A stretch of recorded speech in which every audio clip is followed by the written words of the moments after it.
Well, good morning, everybody, and welcome. How about those riders? We could, there we go. Yeah, well, I'm a little anal when it comes to supporting the riders, and for those of you that know me, and we're at 11-5, but we could be 0-14, and I'd still say, hey, how about those riders? Always something good to cheer about, for sure. Again, good morning and welcome. This is the first time that a rate-setting session has been held outside of Saskatoon or Regina. And it's absolutely no accident that the first session be held in the chair's hometown of PA. Funny how things work. But anyway, it's so good to see familiar faces, new faces, and thank you all very much for coming. I also want to welcome you on behalf of my colleagues on the board, Gary Hamblin, who's the worker rep, Gary, and Larry Flowers, who's the employer rep. So stand up and let them see you, because I know Kevin Henbid is looking and he can't see you. Yeah, for sure. And along with Larry, Gary, and myself, there are many officials here from WCB to answer any kind of questions you might have. And to my pleasant surprise, I see Peter Douglas here, who is our actuary. Peter, yeah, if you ever have any actuarial questions, Peter's the guy. Yeah, they all come up with these wonderful numbers. I have no idea how they do it, but it's always pretty darn accurate, for sure. Because we're a rural province, we really want to get out of the two bigger cities. This is webcast as well, so people are online attending the session. But our goal really to get out of Saskatoon and Regina to give more people a chance to attend in person. And we will continue to host these sessions, these yearly sessions outside of Saskatoon and Regina in the years to come. Don't get me wrong, love Saskatoon, love Regina, but PA's kind of good too, So, if you've ever been to a previous rate-setting session, then you know that we have a lot of information to cover in the next hour or so. We'll have time for your questions at the end of the presentation, so please take notes, write down your questions, and be prepared to ask them after the session. The question period will be open to everyone attending, and of course those that are attending by webcast. To make our public meetings as accessible as possible, our webinars are equipped for customers to ask questions live during the question and answer period after. If you prefer, you can submit questions to us at askWCB@wcbsask.com. And to keep things timely and fair to everyone, please ask your first question, sit down, and leave an opportunity for other people to ask questions. Following our Q&A, as I mentioned previously, WCB staff members will be at the table in the back corners to answer industry-specific questions. There's also be specific preliminary industry rate code sheets available there. Each sheet contains specific rate code stats and the 2020 preliminary premium rate. This session is a crucial part of our rate setting process so we can remain accountable to you, our customers. Your feedback on our proposed rates is important to us, so please let us know what you think. This session is two parts. We present, more importantly, the second part is you asking questions and making comments. We want to know what you think. So please give us your comments and questions. We also added a trade show component to our rate setting meeting next door to provide you with more information on injury prevention. If you missed this when you registered, you can still visit booths for an hour or so immediately after the question and answer period. The trade show will give you the opportunity to meet with staff and visit booths representing safety associations.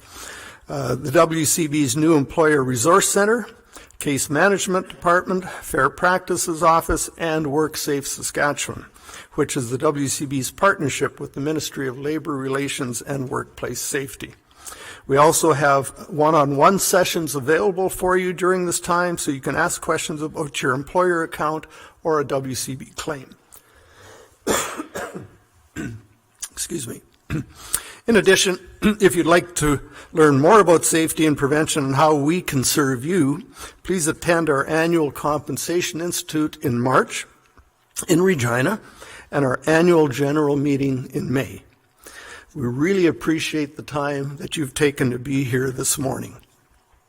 Our vision at the WCB is to eliminate injuries and restore abilities.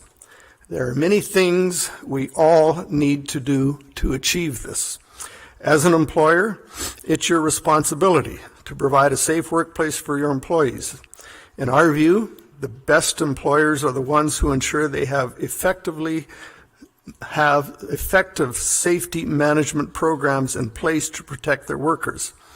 If any of us cut corners to save time, this seemingly minor action could cost an injury or, worse yet, cost a life. Even small things can lead to devastating consequences.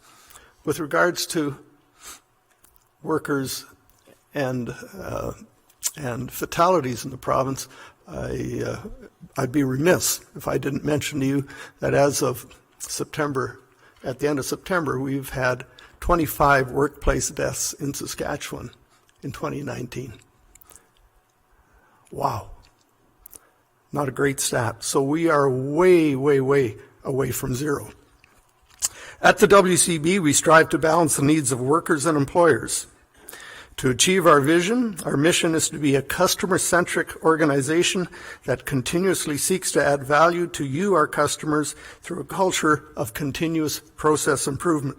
This means we are constantly refining our processes to give you the best customer service possible.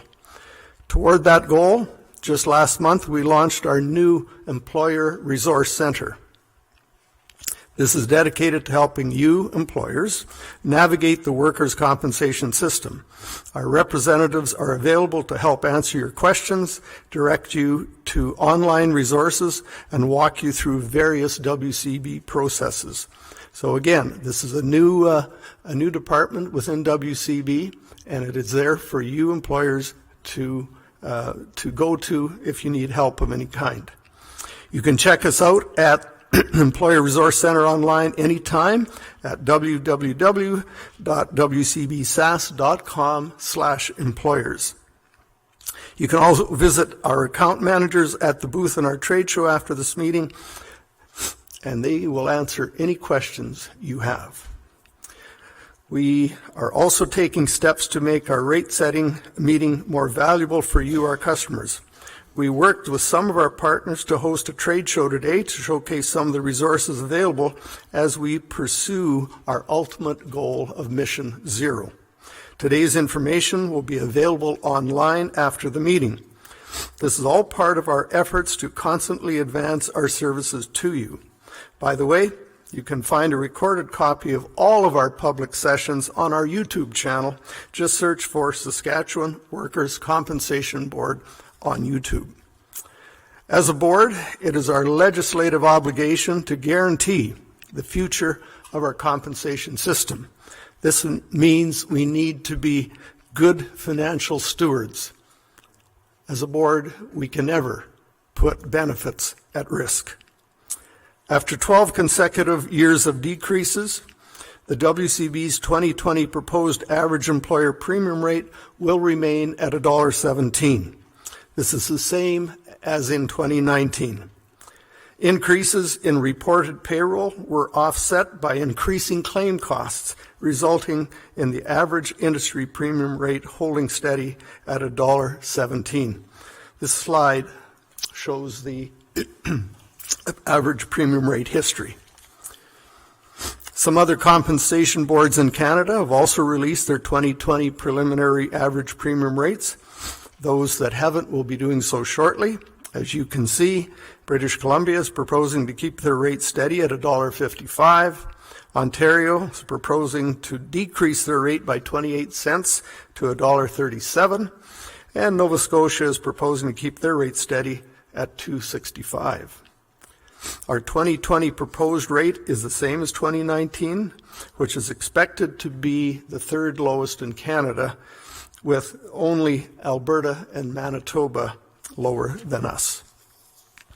However, our goal is not about having the lowest rate in Canada. That might surprise you.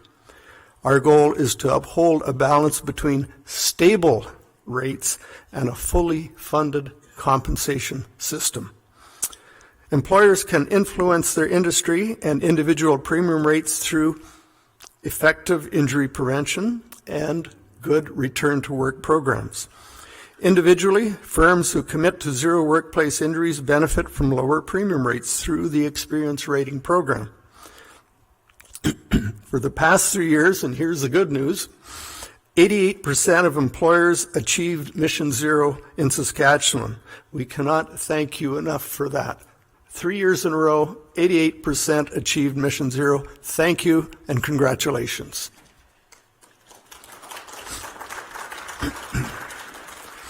However, even with these advances, the leveling off of our premium rate indicates there is still a lot of work to do, and so we must continue to all remain vigilant. We've all done good work and made great progress, but we're not yet at zero. To provide you now with more detail, I'd like to introduce our Director of Employer Services, Jennifer Norleen Bytel, and Jennifer will discuss why you pay premiums, how we calculate premium rates, and the rate setting process. So with that, please welcome Jennifer.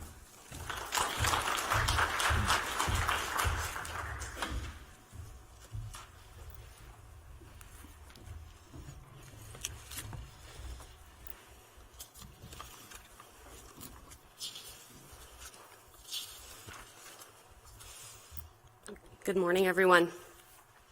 I'm going to spend the next little bit explaining our rate setting process, and I thought a good place to start this morning is what your premiums cover. Why do employers pay WCB premiums? As employers, you fund the compensation system and are protected from being sued if there's a workplace injury. The premiums you pay ensure that your workers are protected if they're injured on the job. They receive wage loss benefits, medical expenses, and rehabilitation expenses. The workers' compensation is based upon 5 principles, known as the Meredith Principles.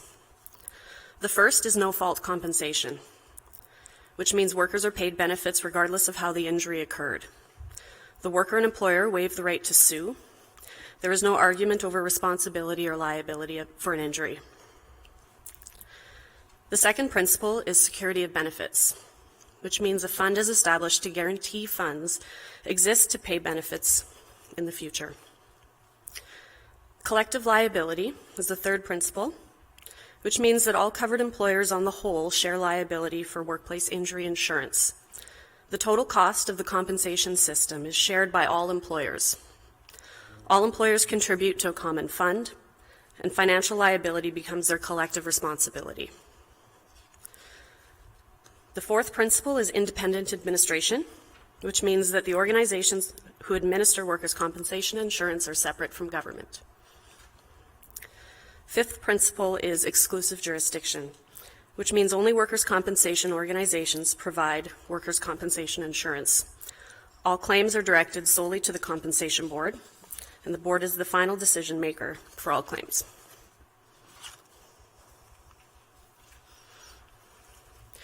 The premiums employers pay and investment earnings from those premiums fund the workers' compensation system.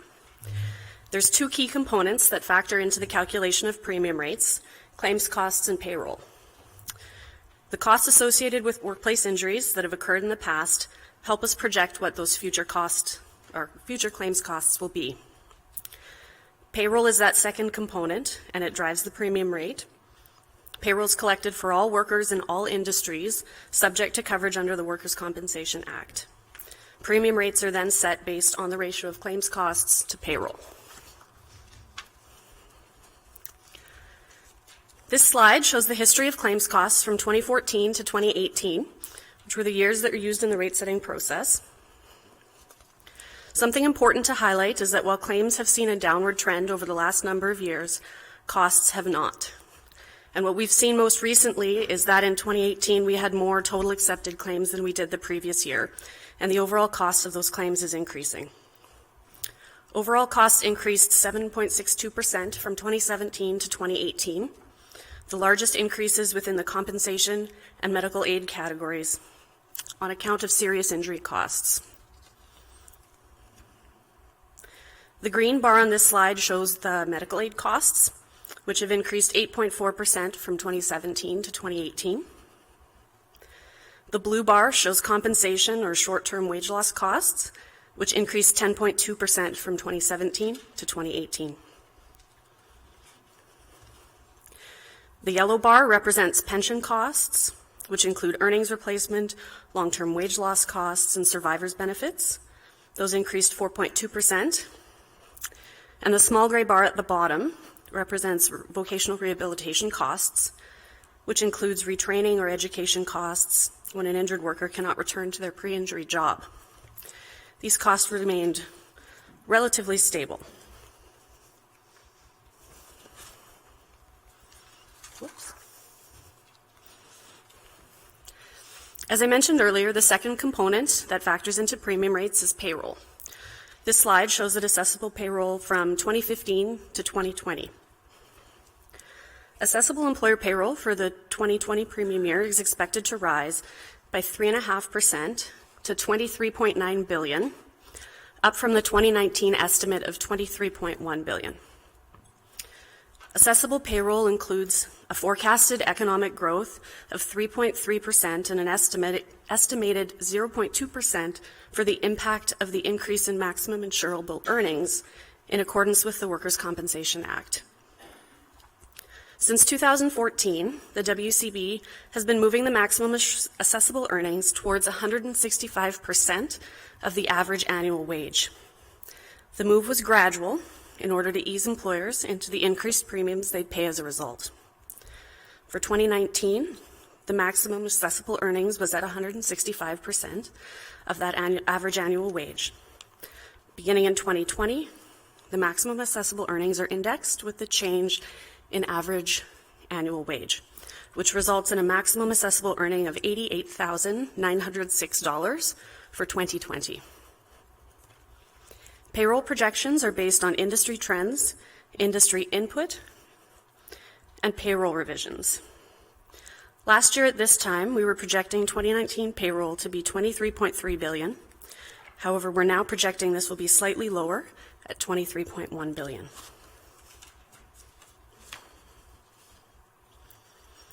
The next few slides I'm going to spend some time on are related to the rate setting process itself. The main objectives of the rate setting process are to ensure that the overall premium requirements of the WCB for the coming year are met.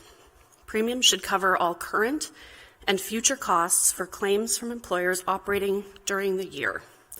Worker compensation and vocational rehabilitation benefits, health care, survivor benefits, administration, and safety association costs. The distribution of these revenue requirements across all employers is equitable. While maintaining collective liability, it should promote accountability and fairness and recognize injury prevention and disability management.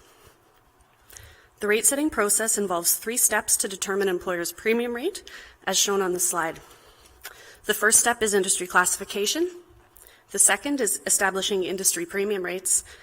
And the third is experience rating, which considers an individual employer's claims experience. Workers' compensation is a no-fault insurance system based on collective liability, where all employers share the liability for workplace injury insurance. The first step in the rate-setting process is classification, which is where similar employers are grouped together to form an industry rate code. The classification system has 50 industry rate codes. Premium rates are set for each rate code based on the collective claims experience of employers within each industry rate code. And all employers within an industry rate code start off with the same industry premium rate. The rate model needs to strike a balance between fairness, where industry rate codes are responsible for the injuries that they incur and the costs associated with those injuries, and collective liability, where employers are not unfairly burdened by unusually costly claims and a portion of those costs are shared amongst a larger group.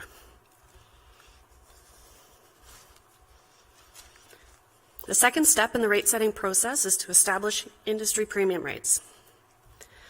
WCB is funded 100% by the premiums employers pay and the investment earnings earned from those premiums. Premiums we collect in a year cover all costs of claims that happen in the year. So if someone's injured when they're 15, we'll collect enough in 2020 to pay for the lifetime costs of that claim.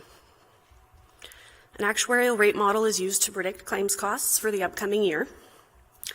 Actuarial models ensure financial stability and security of benefits. Costs include an industry's own claims costs as well as their portion of any shared costs, which is that collective liability component. The industry premium rate is essentially the projected cost divided by projected payroll.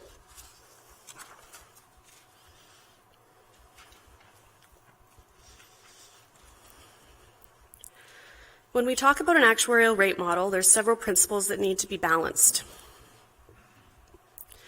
The premium rate setting process should appropriately balance these sometimes competing principles.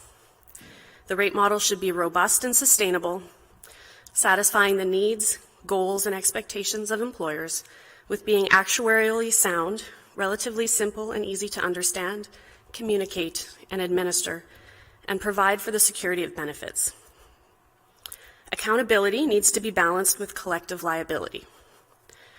This means premiums paid by current employers should cover the costs of their injured workers during the premium period.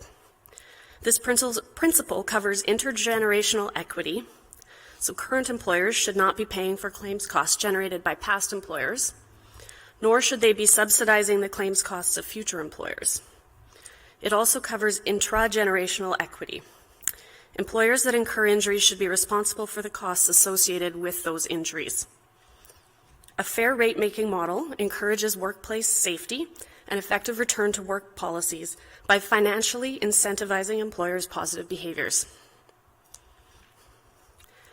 Accountability is balanced with collective liability. Collective liability means that employers as a group and those within the same industry are jointly responsible for all workers' compensation costs. Employers shouldn't be excessively punished for unusually costly claims. Thus, portions of those unusually costly claims costs should be shared by all employers. From there, we have the principles of rate stability and reactivity that compete. Rate stability means that employers should be able to rely on a level of predictability and stability in rates.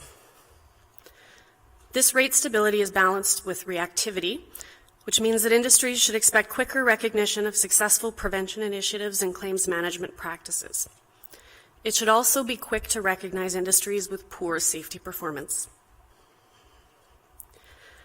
Transparency is at the center of the rate model, as employers should be able to understand the factors that went into setting their premiums, and the WCB should be able to clearly communicate this information to employers.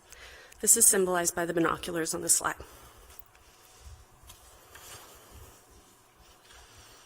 The next few slides will walk through the key components of our rate model, which impact the claims cost projection used in the premium rate calculation.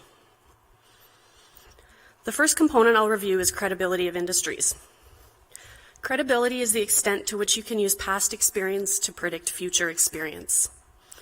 Under the current classification structure, there are a number of smaller industry rate codes with lower credibility, making it more difficult to predict future claims experience. The rate model uses a 5-year history to predict future experience.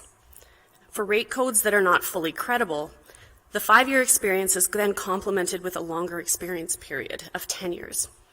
This means that credibility is adjusted to use more of an industry's own experience, which results in more accountability. We achieve a reasonable balance between reflecting recent experience and reducing volatility for smaller rate codes. This ultimately improves predictability. As an example, if a 5 years of cost history was 80% credible, we'd look at 80% of the 5-year experience and 20% of the 10-year experience. Use of an indicator to predict future costs. The rate model uses the evolution of workforce to determine future claims costs. The evolution of the workforce considers the change in the number of insured workers in the rate year to estimate the future costs, as the number of workers is indicative of the level of risk an industry is exposed to. This increases rate stability and ease of understanding.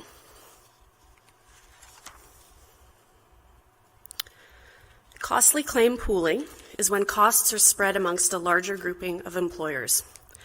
For example, certain costs may be allocated at the rate code level or amongst all employers. This increases collective liability so that the group of employers is not unfairly burdened. The intent is to balance between industries being accountable for their own claims and collective liability of those rare high-costing injuries. Costs in excess of 3 times the ultimate maximum wage rate are pooled at the board level and allocated based on their back to the industry on the industry's proportion of costs. This means that if a claim had costs above approximately $265,000, any costs in excess of that are pooled at the board level and reallocated back to the industry based on their own proportion of costs. Costly claim pooling increases collective liability, it improves predictability and rate stability, and it increases transparency.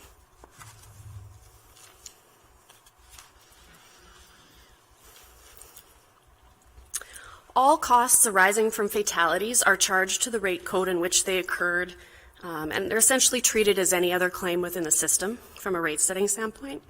They'd be subject to the costly claims cap, and this increases fairness and promotes accountability. It creates an incentive for prevention there. I know Gord mentioned how many fatalities that we've had so far in 2019.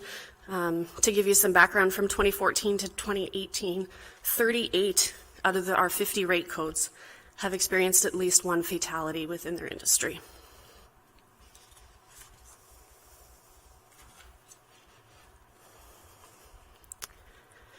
The rate model applies all costs for the first 7 years of a claim to the industry experience. Any remaining costs are pooled at the board level and allocated based on industry proportion of costs. This increases reactivity by putting emphasis on more recent cost experience. It increases fairness and promotes accountability to industries for their more recent experience. And it also increases collective liability for those older claims costs.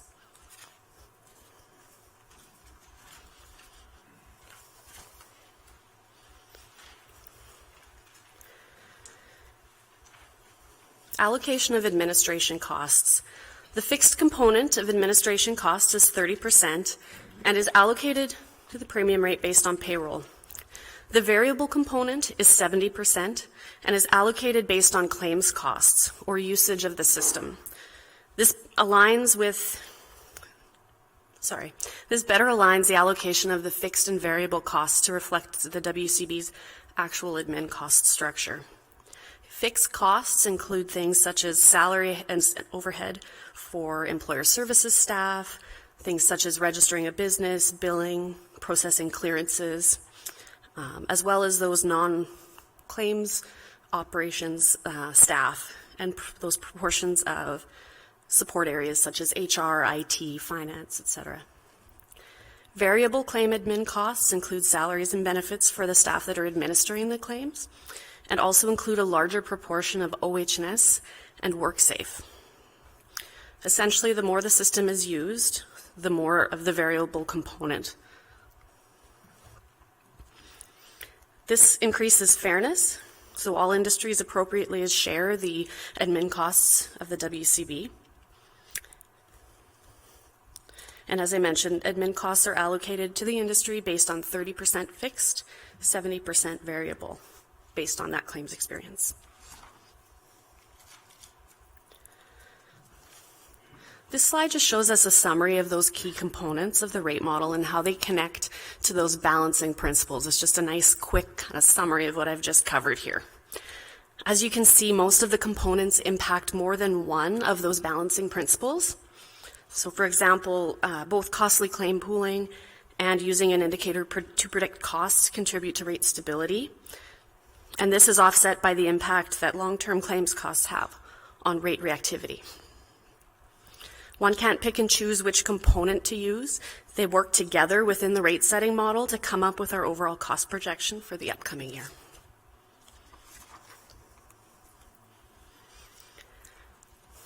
This next slide shows the premium rate composition.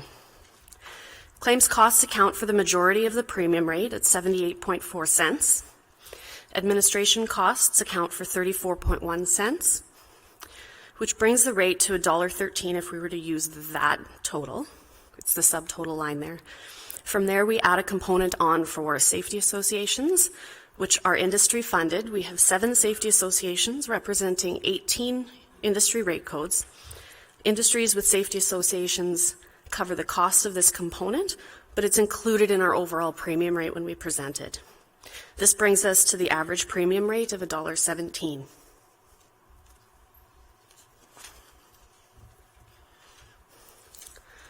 This slide shows the premium rate distribution for our employers.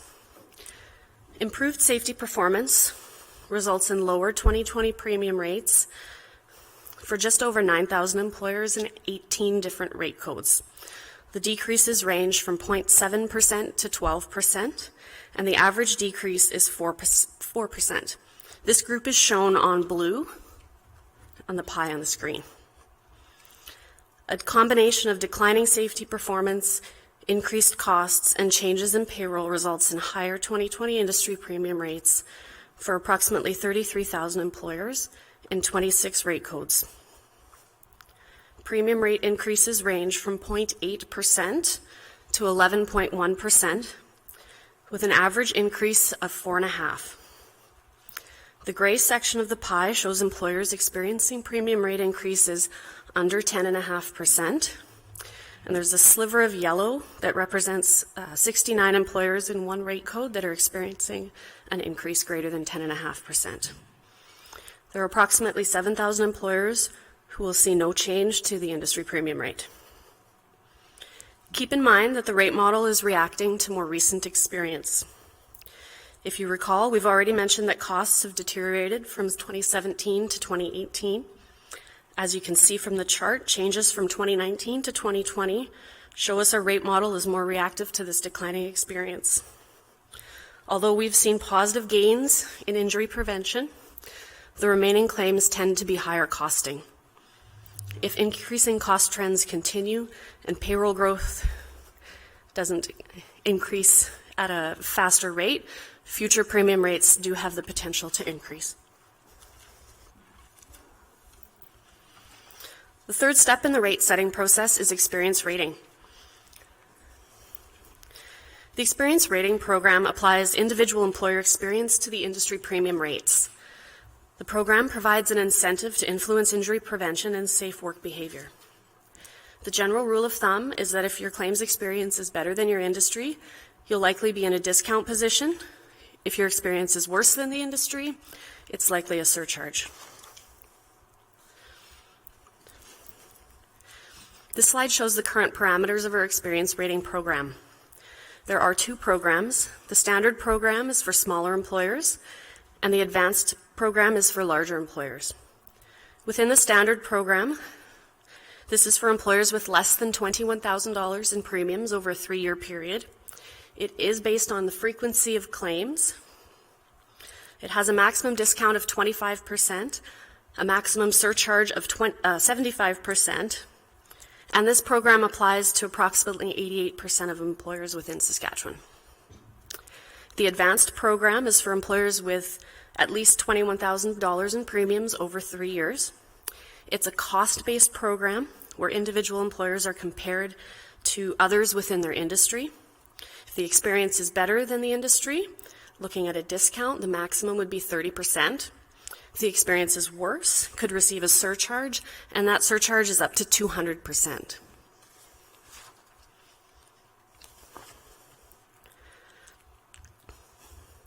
This slide shows the preliminary results after experience rating discounts and surcharges have been applied. For 2020, we're looking at 27% of employers experiencing premium rate decreases, 17.6% of employers having their rates stay the same, and around 55% of employers seeing rate increases. So about 50% will increase less than 10.5%, and around 5% will see an increase above 10.5%. This brings me to the end of the more technical rate setting materials. I'm going to turn it over to our Acting Director of Prevention, Annette Goski, who's going to go over some information on how you can influence the premium rates that you pay. Annette?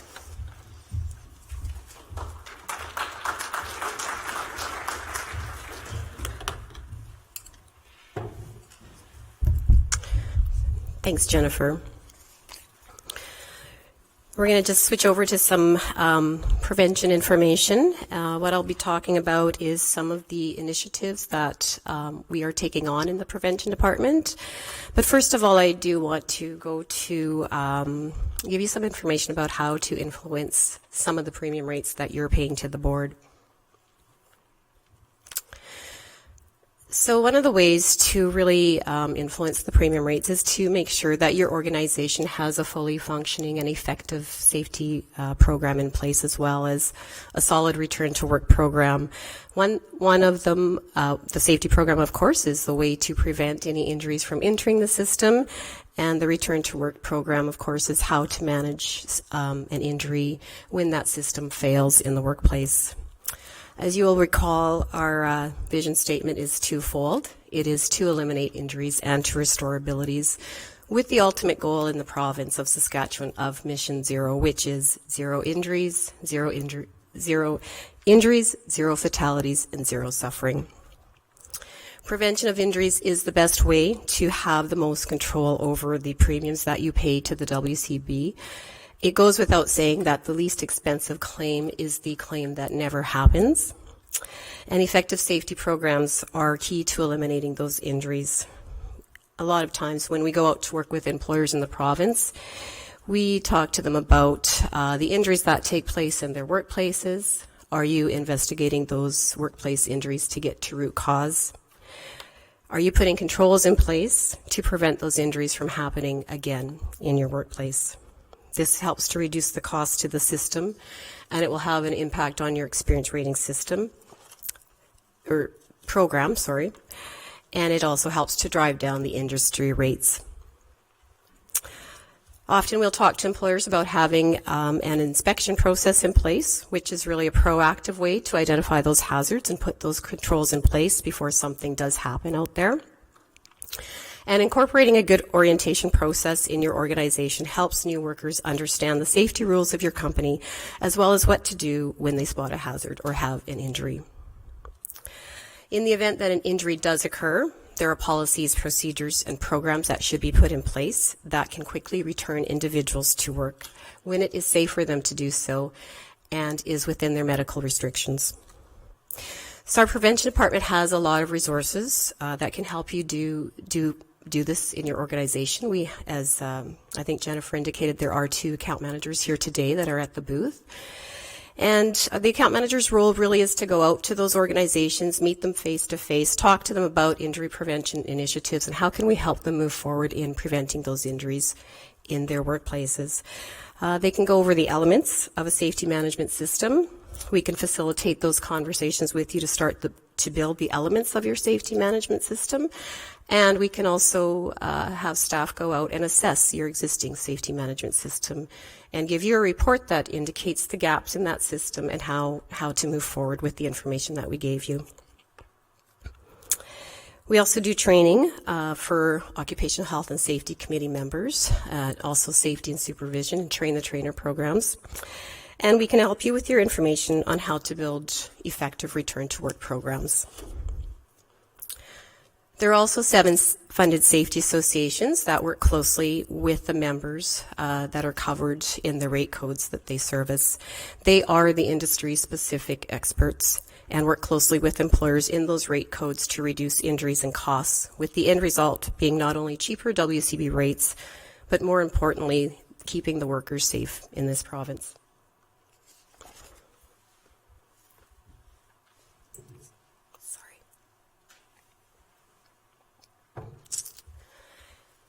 So in 2018, we started to take a different look at the data and what the data was showing us. We'd been working in the prevention area for many years and seeing lots of results with reduction in injury rates. And we had kind of come to a plateau with the progress that we were seeing in the province. So we developed, after much consultation with other WCBs and our own internal staff, and looking to see what was happening out there with injury rates in the next initiative, we developed a definition for serious injuries. We landed on 5 criteria that when the injuries were flagged with having one or more of those criteria, it would be flagged as a serious injury in our account and our analysis. The 5 criteria that we looked at for serious injuries are fatality, any claim with over 50 compensation days paid, if the claim was a psychological claim at the outset, if the claim had a permanent functional impairment of more than 10%, and if it was a claim that we would refer over to occupational health and safety for their information and investigation. The purpose of this definition was to be able to overlay this information onto the claims in our system to get a look at not only how many injuries were in the system that were serious injuries, but also what types of injuries were occurring and what were the costs of these claims. What we found once we applied this definition to our claims was that on average each year there were around 2,300 to 2,400 serious injuries happening in the province. During the analysis of these claims, we also saw that serious injuries make up 11% of the total injuries, but 80% of total costs. So it's something that we all need to pay attention to. Not only the human factor, but the cost to the system. So although we have made great improvements in the injury rates over the last 10 to 12 years, this number remains constant and is something that we are looking hard at in the next few years. The graph on this slide indicates the amount of serious injuries, or the numbers of serious injuries that enter our system on a yearly basis. And as I said, we've been focusing for a few years on total injuries and prioritizing work based on those numbers, on the total injury rates and the total numbers, and we have seen results. However, what we have not seen is a decrease or a significant decrease in the number of serious injuries that enter our system. So it is our hope that by turning a focus to serious injuries, we will be able to reduce the total injury rate as well as reduce the overall cost to the system in the province. And we've already spoken about the fatalities in this province, and if anything, this is the slide that brings it all home. This is why we do what we do. It's another reminder of why we are shifting our focus. Every year, fatalities continue to take place, and last year saw one of the highest number of fatalities since 2012. When we speak of statistics at the WCB, it's important to remember that our statistics are people, and what we are looking at for our numbers are events that happen to people, and those are events that can change lives for a short time, or they can devastate lives forever. So to date in 2019, as I believe Gord mentioned the number, we have seen 25 fatalities in the province. And again, we are a long ways from Mission Zero. So lots and lots of work to be done yet.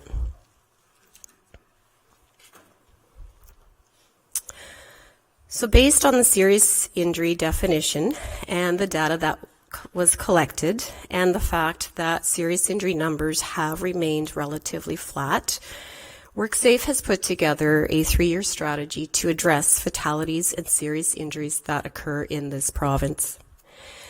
We looked at the data from 2010 to 2018 to see where it would point us, and the main areas for fatalities that the strategy that we have put together and developed will focus on are in the following targeted areas of asbestos exposure, motor vehicle crashes, firefighter cancers, and falls from heights. When we looked at the same data for serious injuries and what should be our targets and focus going forward, we ended up with the following. Healthcare had the highest number of serious injuries, accounting for a little over 20% of all serious injuries in the province during that time frame. Transportation, which is the T42 rate code of trucking, courier, and commercial bus, had the second highest number, accounting for 7.75% of all serious injuries. First responders is an occupation that was identified as a high number of serious injuries, specifically in psychological injuries, and a higher number of these claims were within the industries of healthcare, the government of Saskatchewan, and the ministries. So these three rate codes also showed up in the top 10 list for serious injuries. Hand injuries in manufacturing showed up in the analysis not by having the highest number of serious injuries, but by having the highest number of costs and compensation days paid out. So the strategy that we've put together outlines a 3-year plan for each of these targeted areas as identified. And the strategy that we put together, we worked together with various external groups. We worked together and got feedback from Saskatchewan Federation of Labour. We met with various employer groups, and we met with other key employer groups and took the feedback that they gave us about the strategy and made changes to it. So the strategy outlines the 3-year plan for each of these targeted key areas as identified, but it also indicates the initiatives that we will undertake in the areas of awareness, education, partnerships, and enforcement. When we talk about education, we look at what is it that we offer at the WCB, what is it that the safety associations offer or anybody external can offer to the employers and the workers in the province, but also what gaps are out there that we need to add to our offerings of resources to employers to ensure a safe workplace. Partnerships are key to us, for us. They're very important. Again, we rely very heavily on the safety associations who are the technical experts in their industry, and I can't stress that enough. If you belong to the safety association, these are the people that are your go-to people for that. We also look to other partners who we can create a collaborative approach with to achieve Mission Zero. Enforcement and inspection is, of course, an essential component in ensuring that compliance is being followed in the workplace. And awareness is usually the first piece of the strategy that we look at. Oh, I think I was supposed to turn my slide now that I'm on awareness. Sorry. We know we have to make people aware of the problem, and what can we tell the workers and the employers and the public about next steps to solve some of the issues that we see out there. So the pictures on the screen are from three activities and campaigns that we have done. The one on the left is our Work to Live tour, and that's where we bring in a speaker. We go to schools around the province, and we talk to the youth about really stressing the 3 rights when they get out there in the workforce, and talk to them about, speak up, know your 3 rights, and ask the questions when they go and start their first jobs.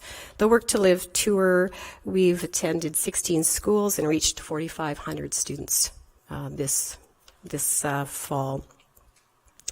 We've also just wrapped up our residential construction campaign on fall protection, as well as a campaign on asbestos and awareness around that, and some resources for employers and workers to look at and refer to.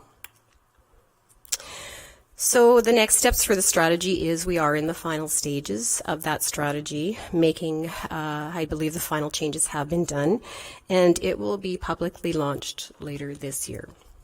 So as you can all appreciate, I think this is, again, the serious injuries is something that we all need to focus on. It's high cost to the human piece and the monetary piece. So with that, I will turn it over to Mick to close out the presentation part.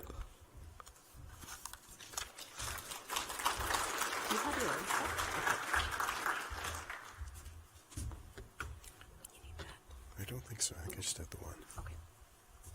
Thank you, Annette.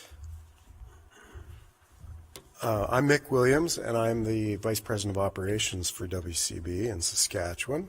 And we don't usually have a claims presentation or slide in this presentation, but we wanted to do it this year because, further to what Annette was talking about in her presentation, we're kind of at that place where we're not, I wouldn't say we're shifting our focus, but we've got to add to our focus in order to address some of the trends we're seeing and some of the issues that we face going forward. As we see that trend line in the cost per claims, we've enjoyed some reductions over the past number of years, and we're coming to the point where it feels like we're flattening out, we're plateauing and at risk of going in the other direction, which none of us want. So we've had to take some time to get our heads around what is it that's really driving this, and claims costs is obviously a big one. We've done a pretty good job as a system in removing a lot of the lower cost, lower duration claims from the system. I think there's been just a ton of good accommodation work done in the employer's parts.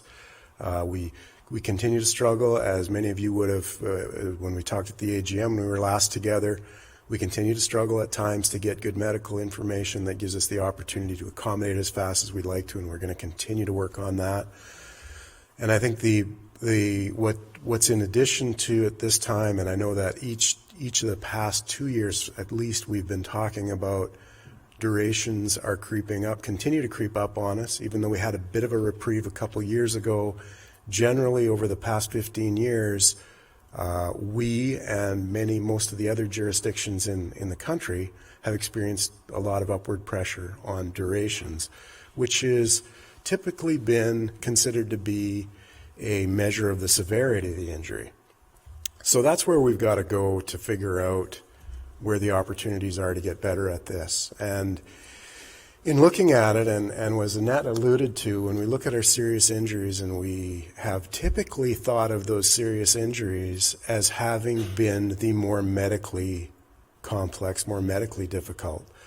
But the more we look into it, the more we're discovering that that's not always the case, in that there are a lot more factors going on in returning some of these longer duration claims to restoring their abilities to be able to return to work than just the medical piece of it. So we know that we've got to understand better the other factors that are at play. And those are many and varied, and many of you will either have been working on return to work in your companies or perhaps been involved in a return to work yourself. And you would certainly understand that you get two identical injuries, you don't have two identical return to work plans or situations or outcomes. So we've got to turn our attention more to what all is at play, and to improve the ability of our compensation system to be able to respond to some of these other factors. So we've got a couple things going on that we've been doing, and I'm not going to get too far into this, but just to give you a bit of a view into what we're thinking and where we think we're going. A few years ago, our committee of review came back and provided us with some onus to invest in a better way of dealing with fatalities and serious injuries. And so we've been at that for a while now, and we've learned quite a bit from that. And what we've learned from that, we're able to transfer to some of what I've just been talking about, which is discovering a little bit more of what else is going on beside the actual medical part of the injury.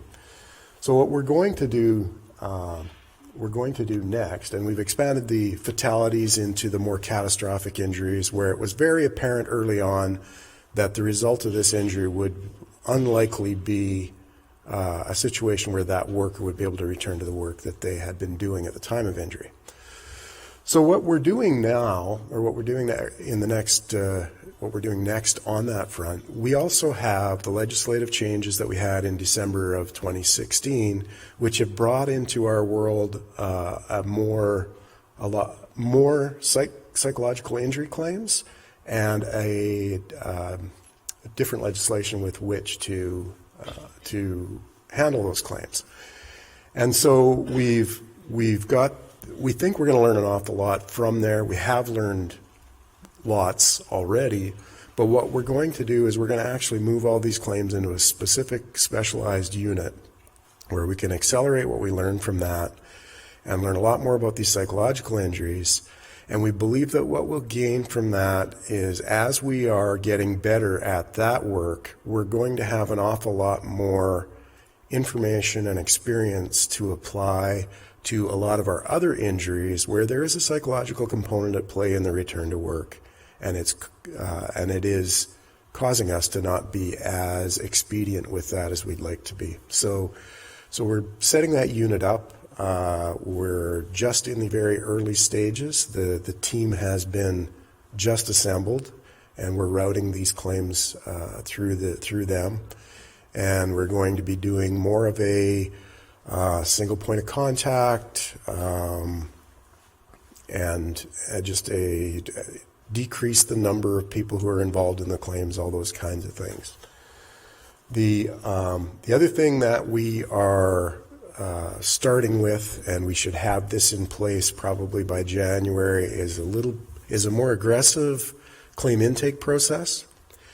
And by doing that, what we are intending to learn is what are the factors and how can we identify them early that help us get to these 2,400 claims that Annette's talking about, get to them early and begin to work more on the factors that are, we've traditionally worked an awful lot on the medical part of the disability, and I think what we've got to do, or what we're hoping to be able to do with the better intake, getting better information early, is to identify these claims that are going to need more of the other interventions, more of the working with the workers and employers to prepare psychologically or socially, or perhaps on other barriers that we need to in order to effect an expedient return to work. This is very much in conjunction with our efforts over the past couple of years where we've been looking at this and saying we've got to prevent these injuries from going beyond 6 months because of the devastating impact that has on the individuals who are injured and in the workplaces that they've been injured in. And so this is in conjunction or in alignment with that, in that we've got to find a way to identify these earlier so that we can get to work on these kinds of things earlier. So that's kind of what directionally we're looking at and working on in the claims area. And now I would like to ask Phil Germain, our CEO, to come forward and wrap up our presentation.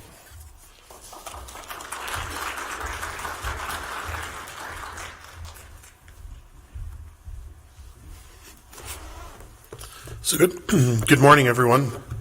And again, thank you for attending. It is our absolute pleasure to be here in Prince Albert, and I'm so glad that we've made the decision to start moving this event around.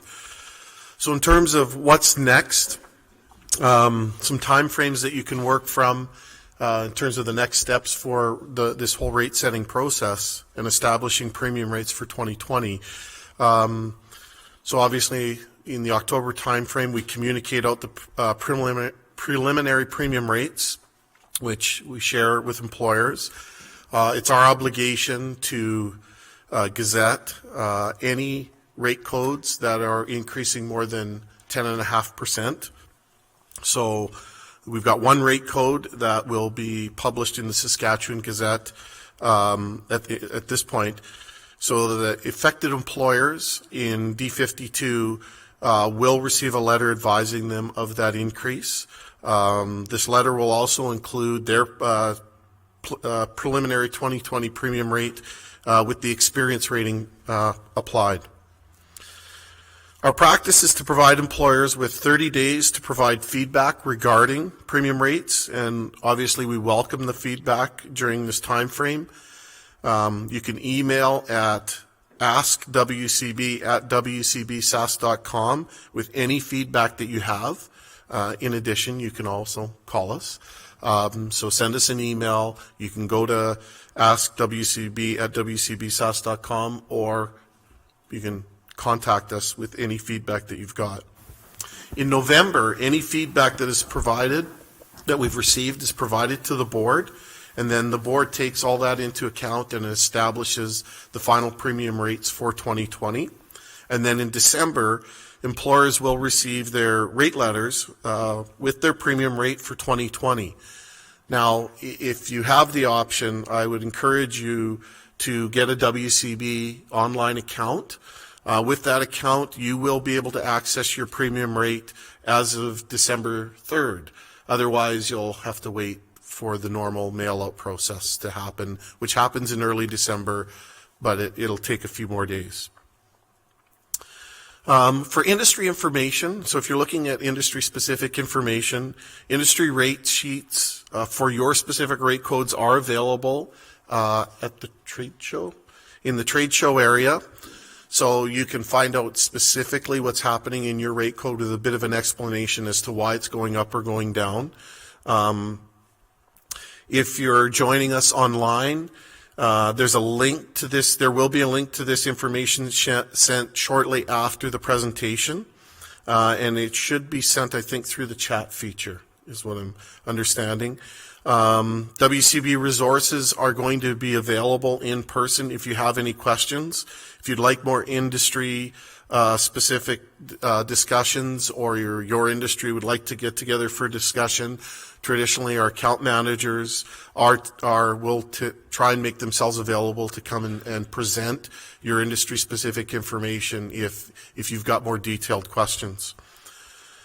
And then just a reminder that the information presented today will be available on our website at www.wcbsas.com and our WCB YouTube channel. You just have to go to YouTube and search Saskatchewan Workers' Compensation Board.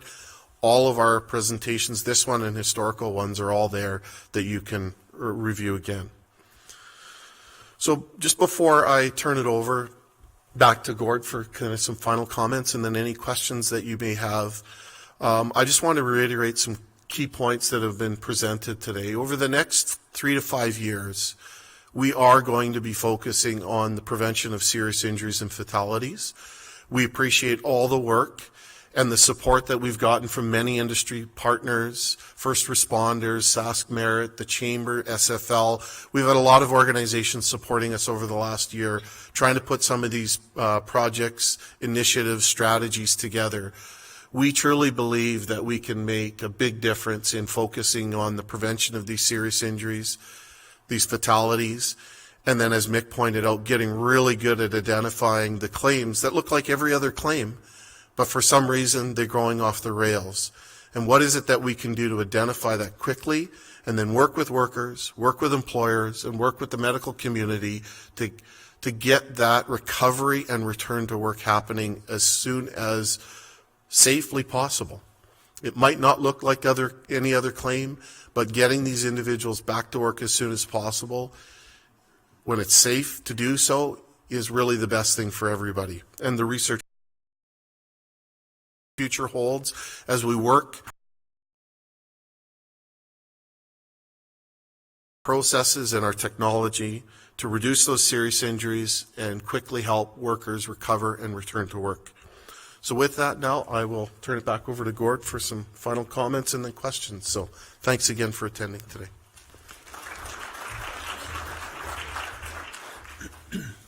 Thanks, Phil. Before we turn it over to you for questions and comments, excuse me, just want to introduce some people that are here with us from WCB, and we'll start with Ann Schultz. Ann, just stand up and give a wave. Ann is our VP of Finance. And at the same table, Janice Brunis, Director of Finance. I previously introduced at the beginning of my remarks Peter Douglas, who has all the actuarial information that I know that you want to get into with him. Kevin Mooney, Director of Prevention. VP of Prevention. He used to be Director of Prevention. He's been the VP for the last month. And Sherry Yazinski-Smith. Sherry with the Fair Practice Office. Have I missed anyone?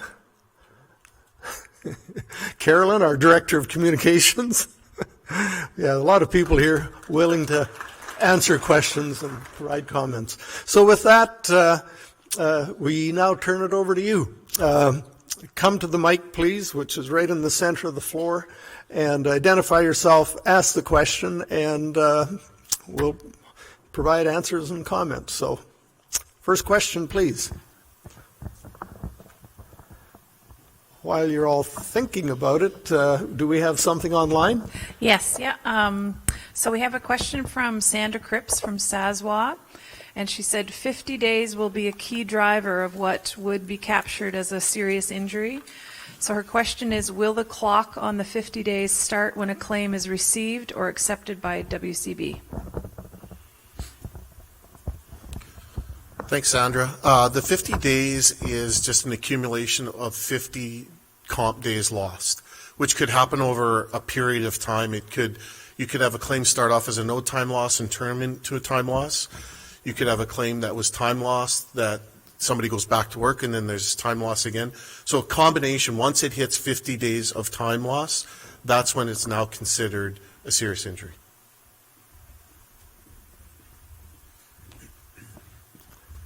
Okay. Anything from the floor? Any questions, comments from the floor? Don't be bashful. It usually just takes one and then the flood comes. Okay, I guess I'm the one. Right on. My name is Wes Erlinson. I own the Safeway here in town. And I have a belief that return to work really impacts the reduction of claims, keeps the employees engaged. Currently in Saskatchewan, there doesn't seem to be a protocol for doctors providing medical that would allow employers to understand what the worker could do. So just as an example, recently had an employee cut themselves, and the doctor simply replied a note, unable to work for a period of time. We offer many modified programs, and I'm just wondering if there's any thought of the WC board in today's day of technology, introducing some kind of medical that would offer in that first medical note when the employee has visited a doctor to indicate, is there a modified program, what they're capable of doing to help us as employers get these individuals in our workplace when we can offer modified programs. So, Wes? Yeah, thank you. Thanks for the question, Wes. So in theory, what you're asking for is the way the system should work, right? So you wouldn't necessarily be entitled to medical, but what you should be provided is the restrictions, and ideally the restrictions shortly after the worker visits the healthcare practitioner, either directly from the worker, because the worker brings it back, and or through us because we've gotten it from the practitioner. We know, and it's a bit of what Mick was talking about, is how do we get all the parties communicating more quickly, that front end of the claim piece. We know that there are breakdowns, either because maybe medical practitioners don't understand the importance of return to work, or that there's certain information you need in order to accommodate. There could be a number of other factors that Mick didn't get into detail of why maybe the worker's not presenting the information to the employer. And then the process starts of us trying to either get it to you, right, which delays everything, as you've pointed out. And we agree that information should be happening quickly, seamlessly. There's certainly innovation and technology that can help speed all that up. But we are actively working on that issue right now in what we're calling kind of the that front end of the claim. How do we get all the information that people need quickly? That's kind of the essence of what they're working at right now, because we know there are too many situations for both the worker and the employer where that information breaks down. You know, and I was talking to somebody just before the presentation whose son-in-law is injured, right? And there's even cases where the workers are probably wanting to go back to work and there's not enough information being shared. And, you know, we know that if people are off work just incidentally for more than 6 months, there's a big reduction in the likelihood that they'll ever go back to work. So trying to get them back to work is healthier for them, and the research shows it. So thanks for the comment. We agree, and we are trying to work on that.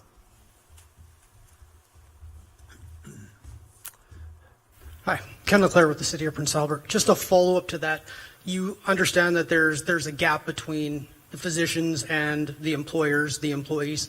Is WCB acting as an advocate with the College of Physicians, the College of Surgeons, in order to try and mitigate that gap, close that gap, and help the employers?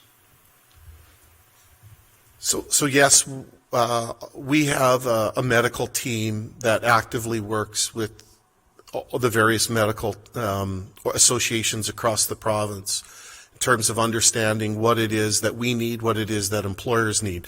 But there's another, and I do want to, like, as Mick was pointing out, there's another side to that.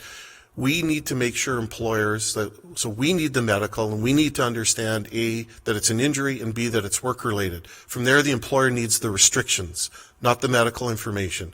But as Mick has pointed out, often what is slowing down a return to work is actually not the medical information. And there's research to show that. There are other factors that are getting in the way, and some examples I've given, right? So somebody's fallen. We know that fall from heights is one of the critical serious injuries. Well, it's not unreasonable to think somebody who's fallen off a ladder is now fearful of heights. The medical information and the healing of the individual is actually not going to quickly facilitate that return to work. That person does not want to do that work right now. They're scared. We have to figure out how to get through that so there can be a safe return to work. Because somebody who needs to work at heights as part of their job is not safe for anybody if they're really scared to do that work. And I know that's not the specific situation you're necessarily talking about, but we do agree that we need medical information to confirm it's a work-related injury. From there, we've got to get the employers the restrictions so they can quickly get on developing that effective return to work for that individual. Beyond that, a lot of the sticky claims, the 2,400 that Annette was referring to, a lot of those have a lot of other issues wrapped into that we need to get better at helping employers and workers work through those things so we can quickly get them to recover and return to work. So some of it's a little stickier than we had originally thought of, let's get them medical and get them back to work. There's some other factors we have to actually start considering so that we can make it successful for everybody involved. But thanks for that question. Carolyn, do we have anything online? I have a second question. From Sandra Cripps. But if anyone else has questions before I go into the second. Yeah, go ahead. Just go ahead. So Sandra's question is for Mick. Is WCB aligning their work to meet the principles outlined in the National Standard of Psychological Health and Safety in the Workplace?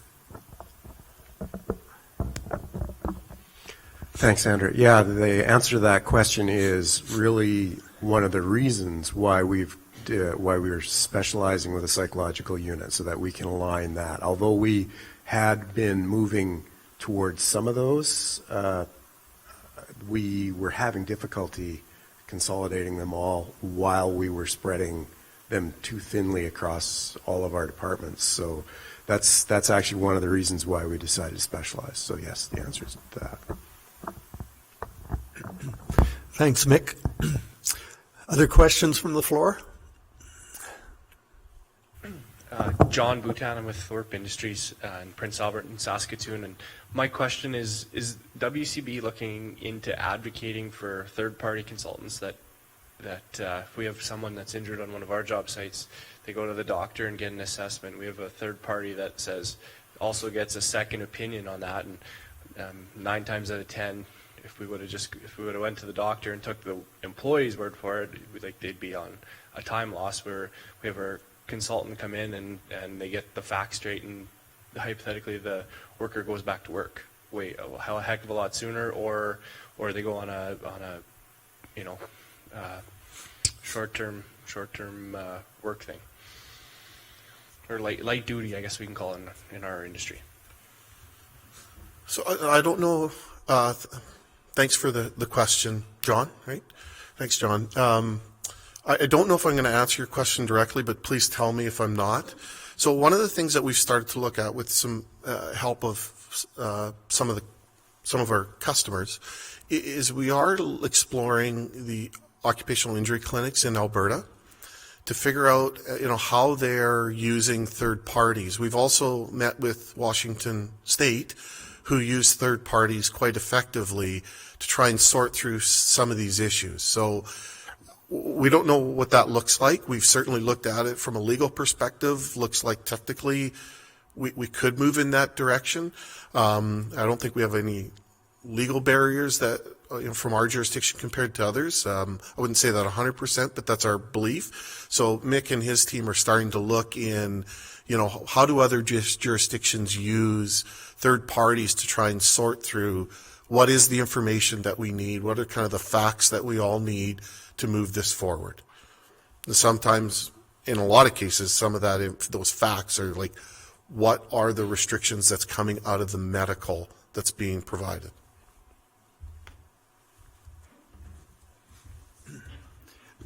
Did that answer your question, sir? Okay, good, thanks. Anything online, Carolyn? All right, nothing yet. Other questions from the floor? It was way too easy. Anything further online?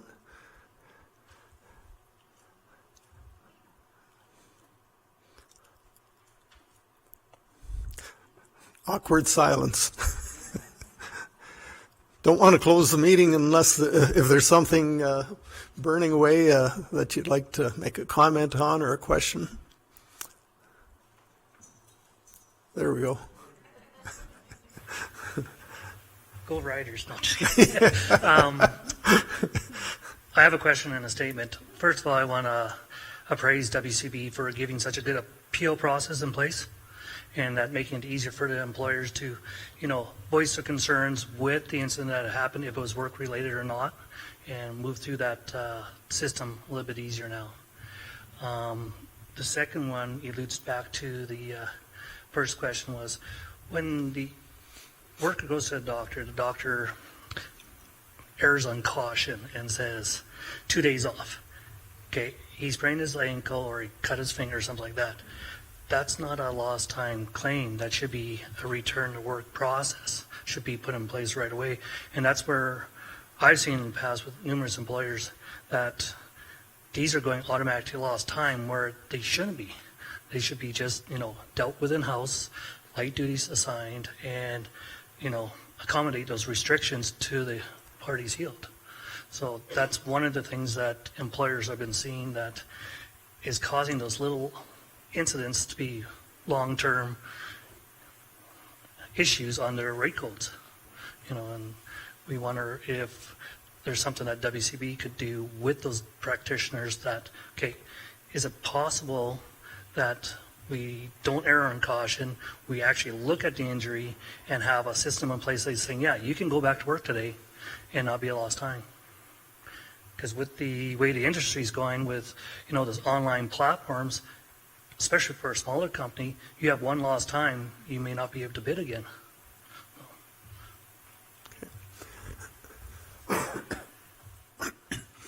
I'll just make a comment on your first comment.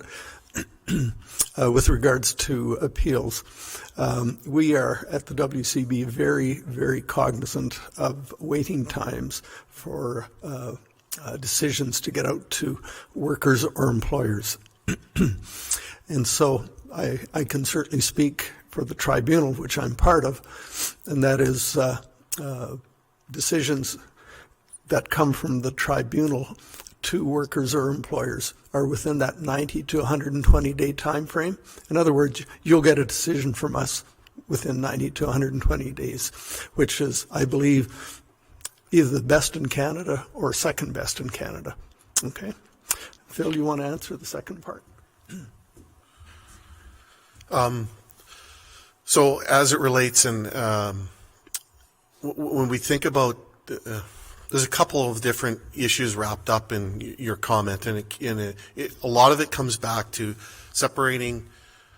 Well, for now, let's just separate the issue of bidding, and always trying to get that information as quickly as possible so that decisions can be made. We know, right? And I think just about every employer here can tell us a story of where the communication between WCB, the healthcare practitioner, the worker, and the employer didn't happen as quickly as we'd all like. No question. And that's why that intake process that Mick was talking about is so important. all of this matters, and it matters in particular on that 11%. The quicker we can get on understanding the challenges, so 11% of our claims represent about 80% of our costs. If we can do a better job of helping that worker recover, return to work, it's better for them. Everybody wins. The worker wins, the employer wins, everybody wins in that system. No question. The complicating factor in this for industries like oil and gas, construction, trucking, is there's pre-bid. And a lot of organizations place pre-bid qualifications on the definition of a time loss claim, which is an artificial definition. Every jurisdiction has its own definition. Quite honestly, it drives me nuts, because whether or not you define a claim as a time loss or no time loss is not necessarily the best indicator that your contractor is going to work safely for you. But the buyers use that definition. And we're all caught in the middle of this conversation trying to sort out a definition, right? And we adjusted our definition not that long ago so that if a worker returns to work and immediately and stays on a return to work, we no longer call that a time loss. Even if before, if you went to a medical appointment, that was time loss. We don't call that time loss anymore. If the worker is injured, goes immediately back to work, stays on that return to work, and even if they miss work for medical, we no longer call that a time loss. So that's an adjustment that we made specifically to try and help industries that have pre-bid issues. But we're still getting caught up in this nuance of what the buyers are looking for, and again, I would argue it's a definition challenge. It's not that the employer isn't working effectively to return to work or doesn't have an effective safety management system, right? It could be a miscommunication by the doctor who's not getting the information in quickly.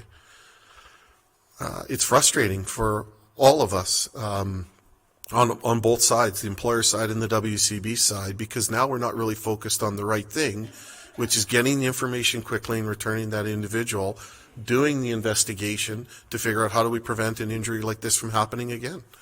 That's what we should be spending our time on, not necessarily, so I empathize completely. I'm not sure how to solve the pre-bid issues, right? Because if I had my way, we would just call it a claim. Forget the issue, the definition of time loss versus no time loss. To me, it's quite irrelevant when we focus on preventing the injury from happening in the first place, and then under the circumstances, create the best return to outcome possible for the worker and the employer.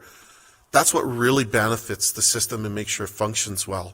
But somehow we get caught up in these definitions at times, and I don't know how to solve that one right now, but I'm hoping some of the things we're working on improve that so that you have fewer of those situations where that information isn't to you quickly and you can get that return to work happening right away.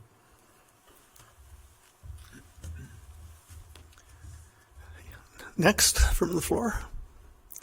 Hi, Courtney Mason with the Driving Force. I think it's more of a comment, maybe question. So us as employers have an obligation for return to work, and maybe really making our return to work program a little bit more comprehensive would be what could help. I know something that we've done in the past is we actually send the employer or the employee with a letter to the doctor stating that we do have a return to work program, and ask for any restrictions within on that note. Because a lot of the time there's miscommunication. Maybe the employer or maybe the employee says, oh, I can't do anything. There's nothing at work that they can give me to do. So if we actually provide a letter with them to take to the doctor, a lot of the time we'll be able to get those restrictions back in a much quicker timeline than waiting for the documentation from WCB. So does WCB have anything, maybe like a documentation that they can put online so that the employers can take that with them? Anything like that, or looking into something? Yeah, I'm looking to Mick because I think we both have a document and or we're willing to pay for those forms to be filled, but Mick can. Yeah, there's it's kind of, I think what you're asking about is probably the employer's, basically your notification to the care provider that we have a return to work program. Yeah, no, we've got a few things. We don't have one on our like available, and I don't think it's part of our claims when we're working with employers that we're doing that. So it's something that we probably should look at and add to the picture. Do we have a restrictions form? We do have a restrictions form, but I think that what she's referring to is more of the, and I really, that's a practice that we do see working really well. And really one of the key parts of this whole thing is if you can get your worker to go to that doctor with a plan, basically. You guys have a plan by the time they get there. One of the things that medical professionals always complain about is how we're putting them in a rough spot. They're trying, they've got their patient and they've got their interests in mind, but now we're imposing on them the system's interest that getting them back to work is in everybody's best interest. So the doctors are feeling like they're caught in that. What we're looking at, and this is not just on our long-term claims, but also our short-term claims, is how do we set our workers and employers up so that when we're going to a doctor, we're not asking them whether or not this person should be away. We're asking the question, here's how we intend to accommodate this situation. Is there any medical reason why we shouldn't come at it from this angle? And that puts the doctor in a better position. It puts we're all now looking at this from the same angle. So if anything, I think that we're hunching that that's where we should move our system, is in that direction. And what you're talking about really sets that up. So, Carolyn, you have something for online? Yes. One more question from Amanda from Crawford, and it's in the same vein as the number of the other questions. How can the WCB improve adjudication, obtaining the clinical notes, tests, assessments behind medical appointments to ensure that total disability is supported?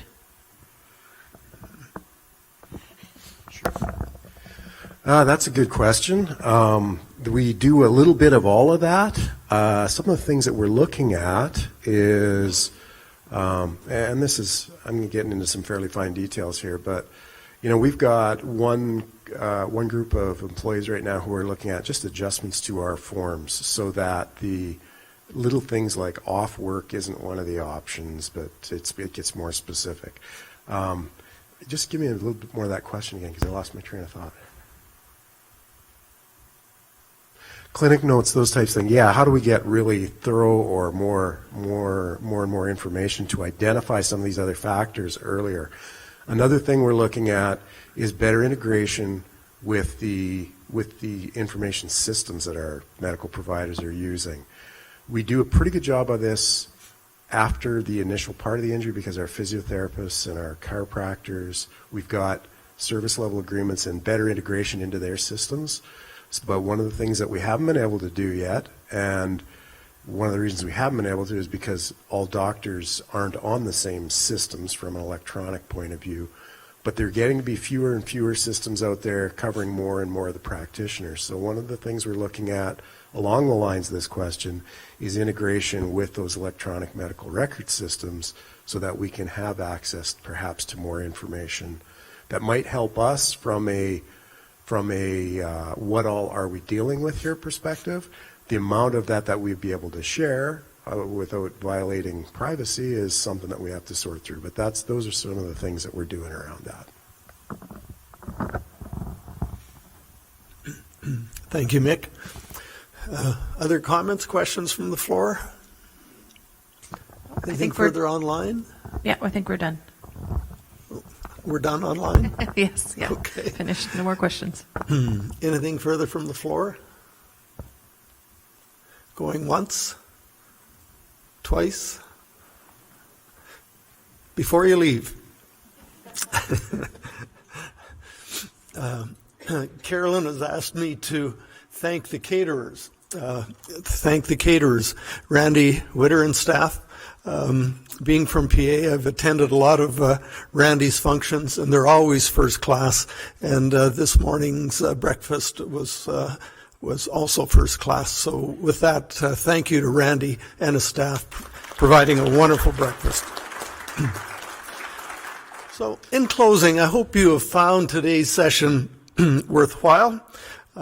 On behalf of the board and the executive, thank you for taking the time to be here today. Your attendance is very important. And also thank you for your continued efforts to keep Saskatchewan safe and keep driving those injury rates down and keep everyone safe on the job and at home. And speaking of injury prevention, we encourage you to join us on December 3rd in Regina for WorkSafe Saskatchewan's second annual one-day psychological health and safety learning event. Speakers include mental health experts from the national stage and Saskatchewan employers sharing their lessons learned following the launch of successful workplace mental health initiatives. Registration opens October 30th, and you can find more information at www.worksafesask.ca. So with that, again, ladies and gentlemen, we sincerely thank you for being here today. Have a safe day, safe travels home, and safe workplace events. So again, thank you very much.